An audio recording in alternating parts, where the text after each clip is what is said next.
I knew I didn't belong here the moment the doors sealed behind me. They closed without a sound, no clang, no hiss of hydraulics, just a smooth, seamless merging of living metal. The air inside the chamber shifted, heavy with unfamiliar gravity and a faint scent like cold rain on stone. Every instinct in my body screamed the same warning: human error, catastrophic scale. I stood alone in the center of the throne hall of the Varelian Empire, a place no human had ever been invited to, or survived.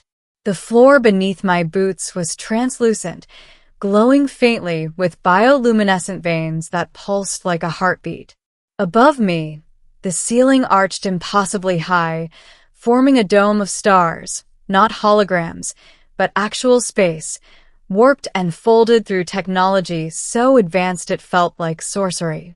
Massive columns lined the hall, grown rather than built, their surfaces shifting with subtle color as if reacting to my presence. And at the far end of the chamber, upon a throne carved from a single crystalline structure, sat her, the alien queen. She was taller than any human I'd ever seen, her form elegant and terrifying in equal measure. Her skin shimmered like moonlit obsidian, etched with glowing sigils that moved slowly across her body, rearranging themselves like living language. Her eyes, too large, too aware, locked onto mine with an intensity that made my knees want to buckle. I swallowed. "I don't belong here," I said, my voice echoing far louder than it should have. The hall went silent. Then the queen smiled. It wasn't cruel. It wasn't mocking. It was knowing. The wrong survivor. 3 days earlier, I'd been a nobody. Technician First Class Elias Mercer. Cargo systems. Maintenance. The guy who fixed things when they broke and stayed invisible when they didn't. I wasn't a soldier. I wasn't a diplomat. I definitely wasn't someone who should have been standing in front of an alien monarch whose empire spanned half the known galaxy. I was supposed to be dead. The Odyssey's wake had been on a routine deep space haul, skirting the edge of Varelian-controlled territory. Corporate routes liked to pretend those borders didn't exist. Profits before politics. We were carrying medical supplies, reactor components, and, unknown to us at the time, a classified data core hidden in a sealed container. When the Varelian warship decloaked, there was no warning, no hails, no demands, just light. Our shields collapsed in seconds. The bridge was vaporized. Hull breaches tore through the ship like claws. People I'd shared meals with were gone before I could even scream. I only survived because I was in Maintenance Base C, sealed behind triple reinforced bulkheads, elbow deep in a malfunctioning grav stabilizer. When the ship broke apart, my section was ripped free, flung into space inside a drifting cocoon of wreckage. I should have suffocated.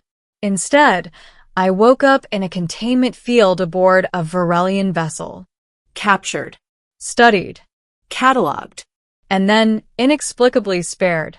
The summons. For 2 days, they observed me. Drones hovered silently, projecting scanning lattices that passed through my body, my thoughts, my memories. They didn't ask questions, they took answers. I felt them leaf through my past, childhood on a mining colony, years of unremarkable service, regrets I'd buried deep enough to forget. Then, without explanation, they cleaned me, treated my injuries, fed me food synthesized to match human biology with unsettling accuracy. And finally, they escorted me, unrestrained, through corridors that curved like living arteries toward the heart of the ship, toward the throne hall. That was when I realized this wasn't an interrogation. It was an audience. The Queen's interest. "You believe yourself unworthy," the Queen said, her voice resonating directly inside my mind. She didn't move her mouth. She didn't need to. "I believe I'm expendable," I replied, which usually means dead. A ripple of amusement passed through her expression. Your species has a curious relationship with survival.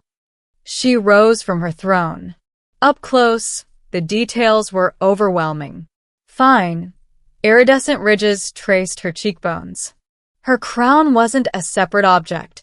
It grew from her skull, a natural extension of her form. Power radiated from her, ancient and controlled. You were not chosen at random, she said. That's impossible, I said. I wasn't even important enough to be on the bridge. Her eyes gleamed brighter. Exactly. She gestured, and the air between us shimmered. An image formed, a projection of the Odyssey's wake, moments before its destruction. Data streams overlaid the hull, highlighting the hidden container. The object you carried was stolen from us, she continued. A relic. A key. A threat. I frowned. I never even knew it was there. No, she agreed, which is why you were untouched by its influence. The projection shifted, showing other humans, scientists, officers, smugglers, each exposed to the relic. Each ending in madness, obsession, or catastrophic failure. Then the image focused on me. Unremarkable, unaffected, invisible. You alone, the Queen said softly, were compatible. The truth of the relic. The relic was older than both our civilizations. A construct left behind by a vanished precursor race, capable of interfacing with consciousness itself. Not controlling minds, but revealing them. Amplifying intent. Stripping away self-deception. To the Varelians, it was sacred and dangerous. To humans, it was just another thing to exploit. We have guarded it for millennia, the Queen said. But now it is destabilizing. Reacting. It requires a mediator. I laughed bitterly. You're telling me you wiped out my ship because of some ancient alien lie detector? Her gaze hardened. I am telling you your people trespassed upon forces they do not yet understand. Silence stretched between us. And you want me to fix it? I said. Yes. I shook my head. I don't belong here. I'm not a hero. I'm not chosen. I'm just left over. The Queen stepped closer. Her presence pressed against my thoughts, not intrusive, but undeniable. You mistake belonging for importance, she said. Among my kind, those who seek power are never trusted with it. Her smile returned, soft, unsettling. You do not want to be here, she continued, which is why you must be. The trial. They led me to the relic chamber. It was nothing like I expected. No glowing monolith. No ancient runes. Just a sphere of shifting light suspended in a gravity well, its surface folding inward and outward like breathing. The moment I saw it, something inside me stirred. Fear, curiosity, and a strange sense of recognition. This device will not obey command, the Queen warned. It will respond only to truth. I stepped forward. The light flared. Memories surged, not images, but feelings. Guilt over surviving when others didn't. Anger at a universe that rewarded ambition and ignored quiet perseverance. A lifetime of believing I mattered less because I wanted less. The sphere pulsed, matching my heartbeat. For the first time in my life, I didn't hide from those thoughts. I let them exist.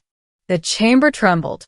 Energy cascaded outward, stabilizing the fractured systems the relic had begun to disrupt. Alarms faded. The air grew calm. Behind me, the Queen exhaled, a sound I realized I'd never heard before. Reverence. A choice, not a chain. Days passed. The relic was secured, dormant once more. The Varelian court debated. Some demanded my execution. Humans were still trespassers, still dangerous. Others argued for study, containment, exploitation. The Queen listened. Then she dismissed them all. You will be returned, she told me privately. alive, unharmed. I stared at her. Why? Because obligation breeds resentment, she said, and resentment leads to rebellion. She studied me with an intensity that felt personal. But know this, Elias Mercer, your species stands at a threshold. You have touched something ancient. You cannot pretend ignorance forever. I nodded. Neither can you. Her smile widened, sharp and amused. No, she agreed. Which is why this will not be our last conversation. The smile that followed me home. They returned me in a small craft, setting me adrift near a human relay station. No marks. No implants. No proof beyond memory. Officially, I was the sole survivor of a pirate attack. Unofficially, I was something else. A bridge. Sometimes, late at night, I still see her smile when I close my eyes. Not possessive. Not threatening. Expectant. I still tell myself I don't belong in the center of galactic destinies. But somewhere, across the stars, an alien queen knows my name. And she disagrees. The human relay station logged my arrival as a miracle. A drifting pod. Minimal life signs. One survivor pulled from the dark like a ghost that refused to stay dead. Medical teams swarmed me, voices overlapping, scanners flashing green and blue. They asked questions about pirates, about malfunctioning drives, about what I remembered before everything went black. I told them what they could understand. The truth, carefully folded into something small enough to swallow. They praised my resilience, offered counseling. Medals were mentioned, then quietly withdrawn when it became clear I had nothing heroic to report. No last stand. No warning sent. No brave sacrifice. Just survival. They let me go within the week. Back planetside, life tried to return to normal. I was reassigned. Promoted, even survivors always were. People spoke my name with a new kind of respect, the kind that comes from proximity to death rather than accomplishment. But every night, when the lights dimmed and the station slept, I felt it. A pull. Not physical. Not audible. A certainty. The universe had not finished with me. It happened 3 months later. No alarms. No invasion sirens. Just a message request routed through channels that didn't officially exist. The screen in my quarters flickered, then resolved into a familiar star-filled chamber. The throne hall. The alien queen stood where she had before, but this time, she did not sit. You return me to my people, I said quietly. Yes. You kept your word. Her eyes softened, just slightly. I do not make promises lightly. I folded my arms. Then why contact me again? She stepped closer to the projection field, her presence bleeding through the impossible distance between us. Because the relic has awakened once more. My breath caught. I thought it was dormant. It was, she replied, until your species began listening. Images filled the space between us. Human research stations, fringe cult movements, secret military divisions, all chasing the same signal. The same truth echo the relic emitted. Humans weren't immune anymore. They were adapting. You opened a door, the queen said. Not by intention, by nature. I felt the old reflex rise, the instinct to deny responsibility, to shrink away from importance. I told you, I said. I don't belong in this kind of story. Her smile this time was different. Not knowing. Not amused. Certain. Elias Mercer, she said, speaking my name aloud instead of placing it in my thoughts. You misunderstand what belonging means. The stars behind her shifted, forming patterns I somehow understood, without explanation. You believe destiny selects the bold, she continued. The ambitious. The powerful. She shook her head slowly. Destiny selects the honest. She told me the truth then, not as a queen to a subject, but as one burdened ruler to another reluctant bearer of weight. The precursor relic did not choose leaders. It chose anchors.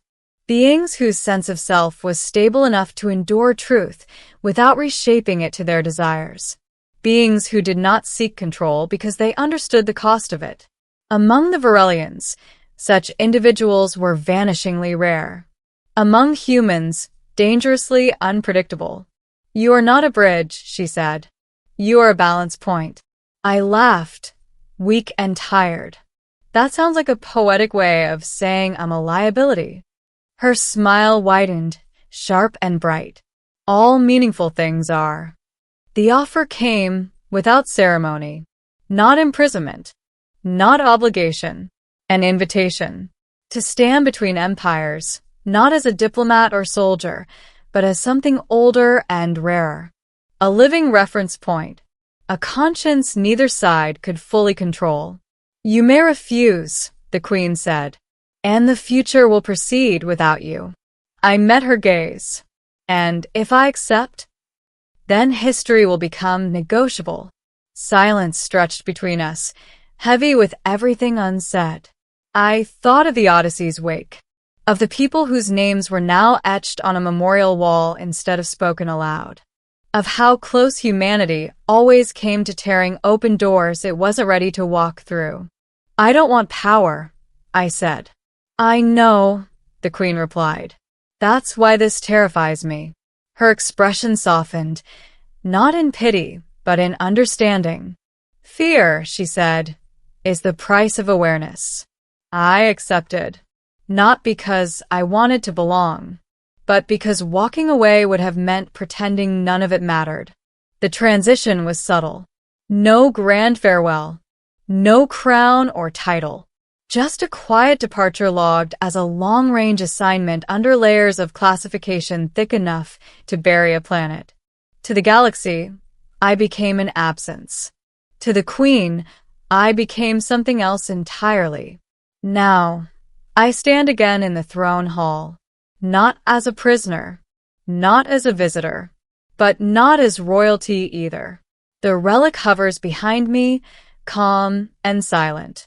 Responsive, but restrained. The court watches with unease. They still do not know what to call me. Neither do I. I don't belong here. I say once more.